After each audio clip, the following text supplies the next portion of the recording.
Forget everything you think you know about inheritances.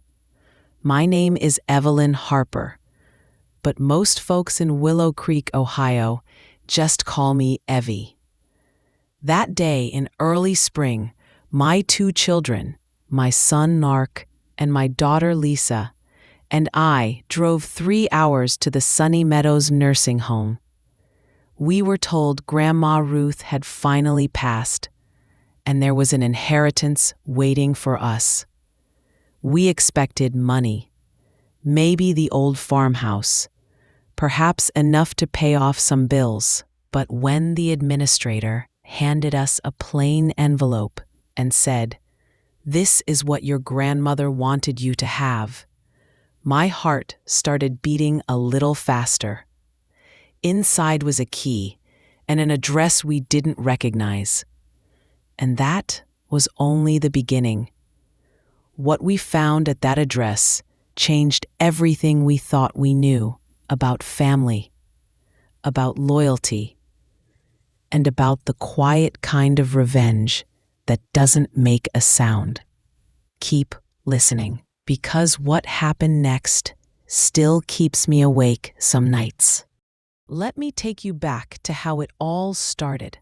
I grew up in Willow Creek, a small town where everybody knows your business and most folks go to the same church on Sunday. My mother, Ruth Harper, was the strongest woman I ever knew. She raised me and my younger brother, Tommy, after my daddy passed in a tractor accident when I was 9. She never remarried. She worked double shifts at the diner on Main Street, saved every penny, and somehow still had time to bake apple pies for the church social. People loved Mom. She was the one you called when you were sick, when your husband left, or when you just needed someone to sit with you in silence. She never turned anyone away. My brother Tommy was different. He was charming, funny, the kind of man who could talk his way out of anything. He left Willow Creek right after high school, said he was going to make it big in the city. Cincinnati first, then Columbus. He came home less and less. I stayed. I married my high school sweetheart, David. We had Mark in 1985 and Lisa in 1988. David passed from cancer when the kids were still teenagers. Mom helped me raise them. She moved into the little guest room in our house on Maple Lane and became the second mother they needed. Tommy, he got married twice, divorced twice, no kids. He'd call on birthdays, send a card with $20 inside, and promise he'd visit soon. Soon never came. When Mom turned 85, her memory started slipping. Little things at first, forgetting where she put her glasses, repeating the same story twice in one evening. Then she started wandering. One winter night, she walked halfway to the diner in her nightgown. We knew it was time. Sunny Meadows was the only place in the county that felt clean and kind. Mom hated it at first. "I'm not ready to be put out to pasture, Evie," she told me, tears in her eyes. But after a few months, she made friends with the other ladies, joined the Bible study, even started a little knitting circle. Tommy never visited, not once, in the 5 years she was there. He sent flowers on Mother's Day. That was it. The call came on a Tuesday morning. I was making coffee when the phone rang. It was the nursing home. Mom had passed peacefully in her sleep. She was 90. I sat down at the kitchen table and cried quietly. Mark came over right away. Lisa drove in from Dayton. We made the arrangements together. Simple service. Burial next to Daddy in the Willow Creek Cemetery. 2 days later, the administrator, Mrs. Carter, called again. "Mrs. Harper, your mother left specific instructions about her estate. Could you and your children come in when you're ready? There's something she wanted you to receive in person." We thought it was the will. Mom had always said the farmhouse would go to me and Tommy equally. The savings, whatever was left after the nursing home bills, would be split too. It wasn't a fortune, but it was something. Lisa was excited. She and her husband were struggling with the mortgage. Mark had medical bills from his divorce. I just wanted something to remember her by. We drove over on a gray Friday afternoon. The nursing home smelled like bleach and lilacs. Mrs. Carter met us in her small office. She looked sad, but there was something else in her eyes, something careful. She handed me the envelope. Inside was an old brass key and a folded piece of paper. On the paper, in Mom's shaky handwriting, was an address: 1127 Oak Ridge Lane, Columbus, Ohio. And underneath, for Evelyn, Mark, and Lisa. Tommy already got his share years ago. Go together. Open the door. Forgive me if you can. My stomach dropped. Tommy already got his share? What did that mean? Mrs. Carter cleared her throat. There's also this. She slid a second envelope across the desk. It had Tommy's name on it, sealed. Your mother asked that this be mailed to him after you received yours. We sat there in silence. Lisa whispered, "Mom, what did Grandma mean? Tommy already got his?"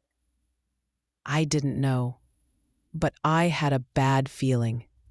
A very bad feeling. Keep listening, because the real surprise was waiting at that address in Columbus.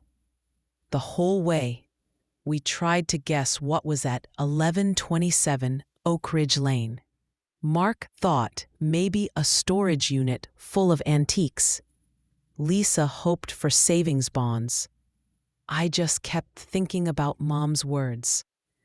Tommy already got his share years ago.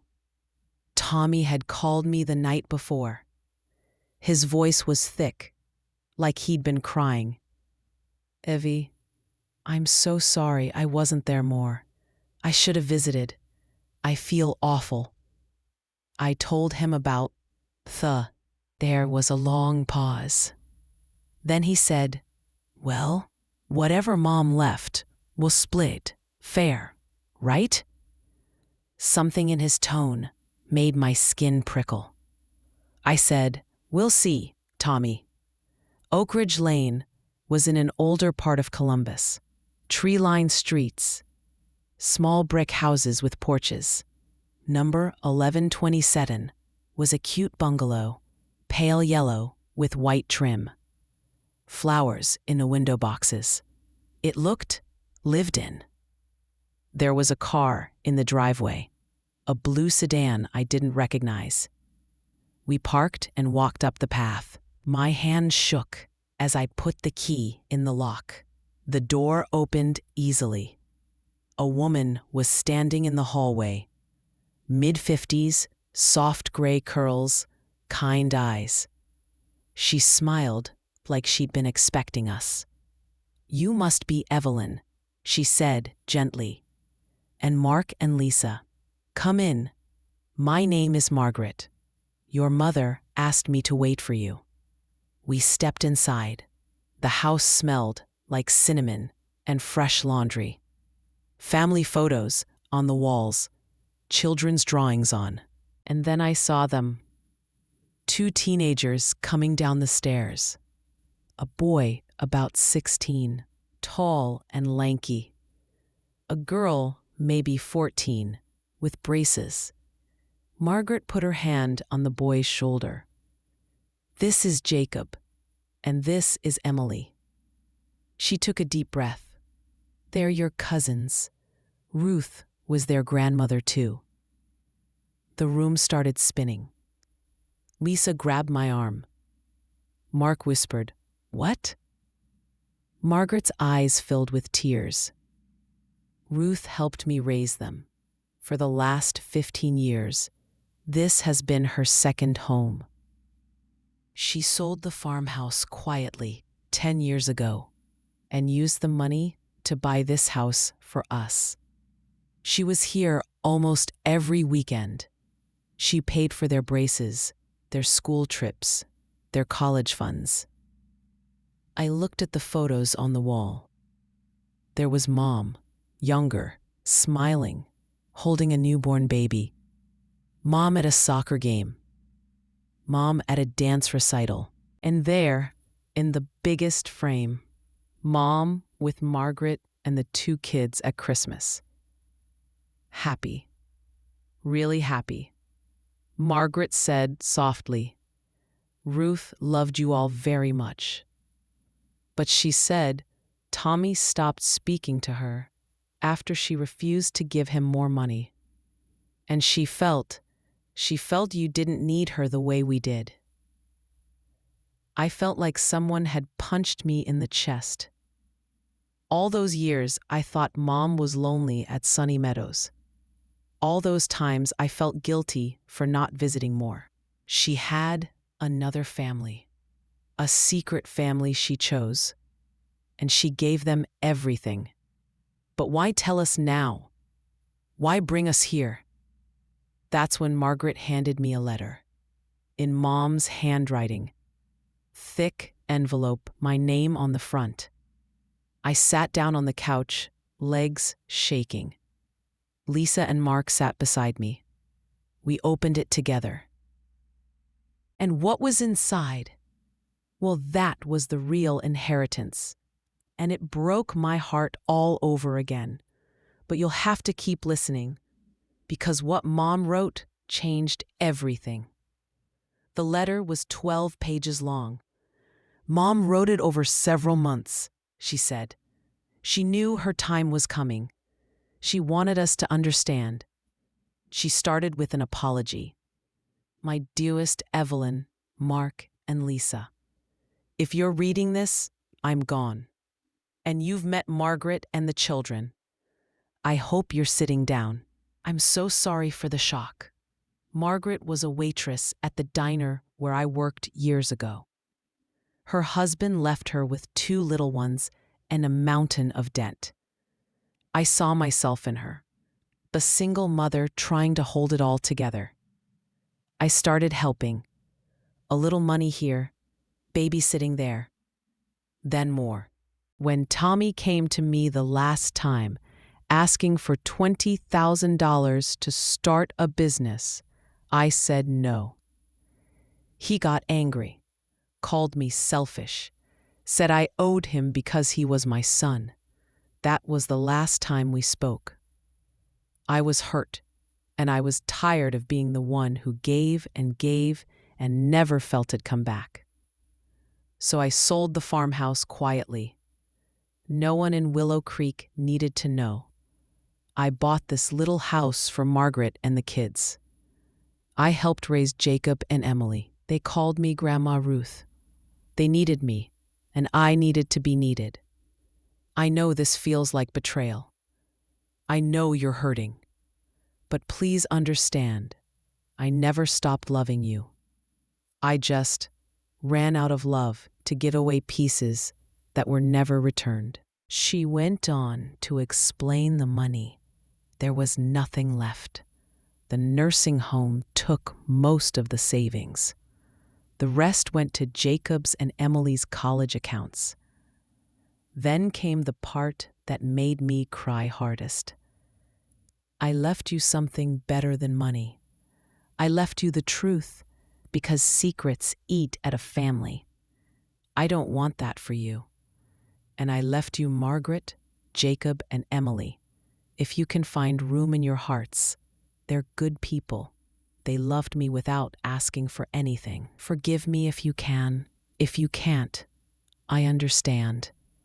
All my love forever, Mom, Grandma Ruth. I read it twice. Then Lisa read it out loud, voice breaking. Mark just stared at the floor. Margaret made tea. We sat in the living room like strangers at a funeral. Jacob and Emily were quiet, watching us with big eyes. Finally, I looked at Margaret. How long did you know about us? She smiled sadly.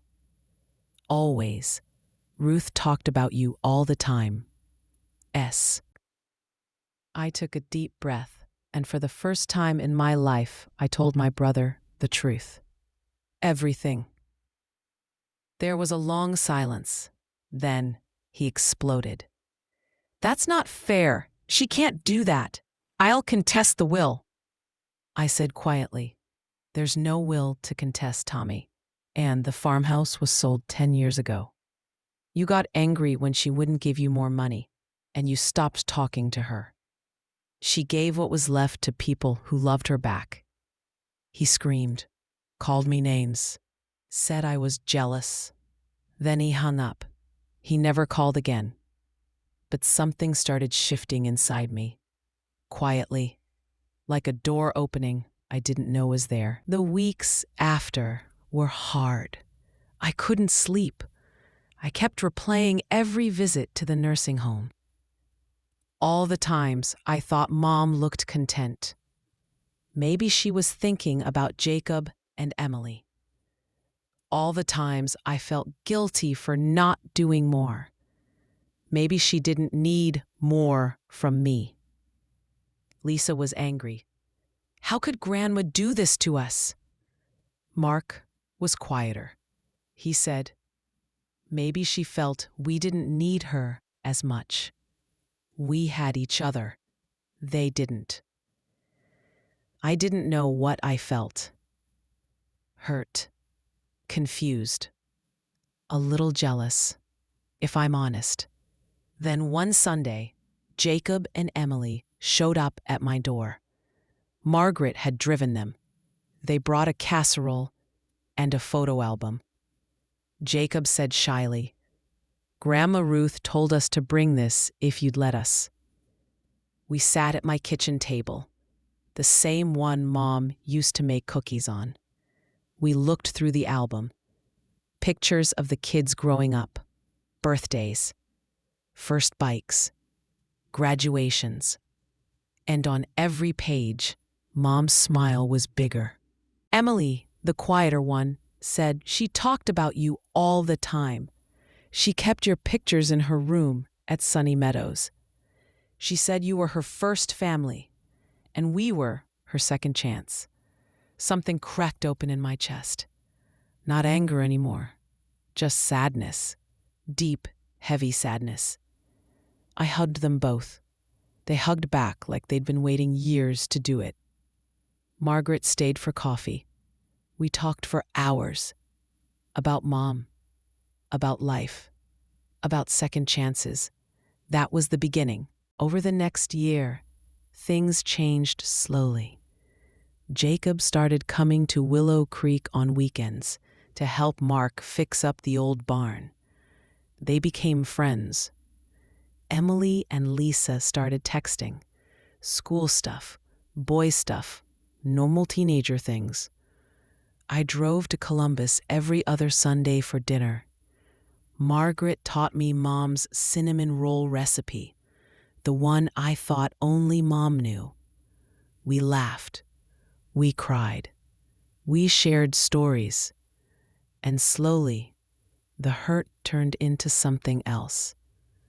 Understanding. Maybe even gratitude. Mom didn't leave us money. She left us family we didn't know we had. People who loved her the way she needed in her final years. And in a quiet way, that felt like revenge. Not loud, not mean, just true. Tommy never came around. He moved to Florida, we heard. Stopped sending even birthday cards. But we were okay. Better than okay. One day, Emily graduated high school. We all went. Me, Mark, Lisa, Margaret, Jacob. We sat in the audience, cheering louder than anyone.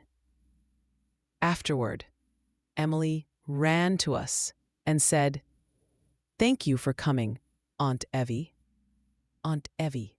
It was the first time she called me that. I cried right there in the parking lot. Happy tears this time. Mom was watching, I know. And I think she was smiling. Chapter 8, 102. So here's what I learned. Family isn't just the people you're born to. Sometimes it's the people who show up when you need them most. And sometimes it's the people who need you. Mom didn't betray us. She saved herself. And in doing that, she gave us a gift bigger than any check. She gave us the chance to grow our hearts a little wider. I still miss her every day. But And if you're listening to this, and you've got someone in your life you've been meaning to call, do it. Don't wait. Love isn't a bank account you can withdraw from forever. It needs deposits too. This was my true story. From a small town in Ohio, about secrets, second families, and the quiet kind of healing that comes when you least expect it. Thank you for listening, dear ones. If this touched your heart, subscribe for more Auntie Tales. There's always another story waiting, and maybe it's yours. Take care now, and give someone a hug today. They might need it more than you know.